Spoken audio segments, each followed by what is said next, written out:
Have you ever sat there watching those really popular Beat Saber YouTubers and thought, man, I wish I had a PC so I could mod Beat Saber too?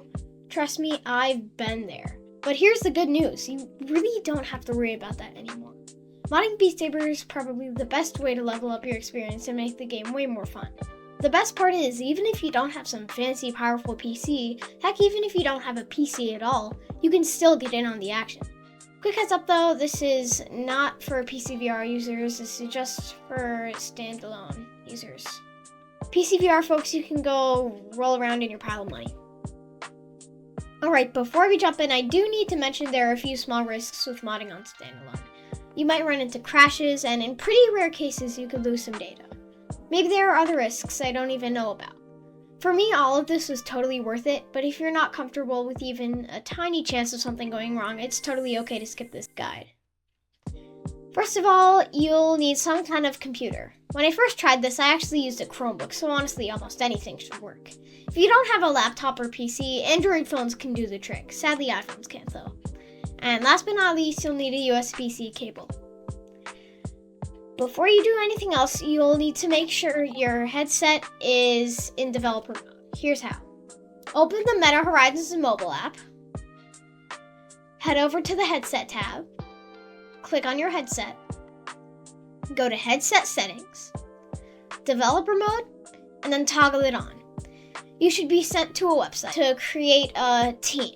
This is just gonna have you log in with your Meta account. So follow the prompts and then boom, developer mode should be enabled.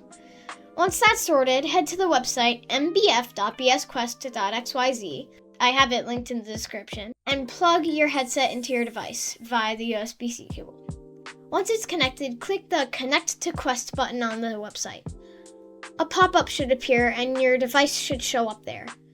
Click on your device, and once you've clicked on it, there should be a guide in the website to connect your Quest to your PC. All this is doing is you confirming in your headset to allow the PC to debug. After that, the process of downgrading and installing these base mods should start once you click the button. Before I head into my recommended mods, let me explain what each of these base mods do. The reload songs and reload playlists options explain themselves, and the song downloader, as you guessed it, lets you download songs. Now into my recommended mods. Of course, we're going to start with the mod for custom models. This is the most sought after part of modeling, and it's actually pretty easy. Keeping your headset plugged in and the modding website opened, head to this GitHub page. I have it linked in the description, and download the latest version of the mod. Once it's downloaded, click on the downloads section in your browser and drag and drop the file into the MBF website. From then on, it should download and install the mod to your Quest. Keep in mind this mod does not come with custom Sabers or models pre-installed, so you have to download those separately. The Sabers I use are the LS Toast thin version. They offer them for free on his website. Just search up LS Toast Sabers and they should pop right up. If you want some other options, I recommend the Quest modding Discord server. I'll have that linked in the description as well.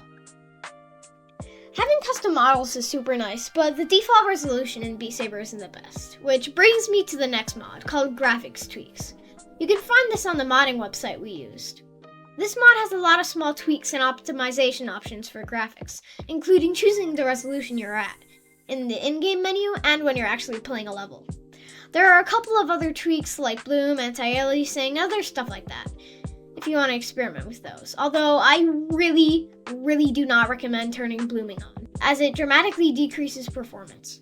If you don't care about frame rate, which is probably the most important factor in terms of seeing the notes clearly, then go ahead. But those of you who do, like I said, don't turn bloom on. The next mod I recommend is a minor one, but it enhances the menu a lot in my opinion. This one is called Image Cover Expander, and it makes the cover of songs larger and makes it appear behind the buttons. In the mod menu in the section of this mod, you can do stuff like tweak the opacity, and while this preference varies between users, I personally have it set to 100% to see the cover more clearly. The last mod I recommend, which is mainly for people looking to record their gameplay better than with the default Quest recorder, is the Replay mod. This mod allows you to either replay recent level completions, fails, or practices either while being able to move and seeing your Sabers move. in first person while having your camera locked, or in third person with your camera locked.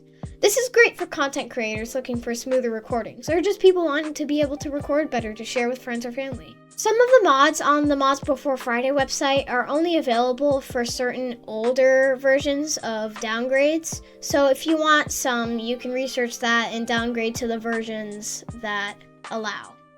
Replay mod is on 1.40.8, and that's the version I'm on.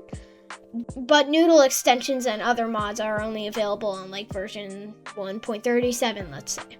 I really hope all of you found this helpful, as I would have wanted this exact guide when I started modding my own quest. Bye again, please consider subscribing, and thank you for watching.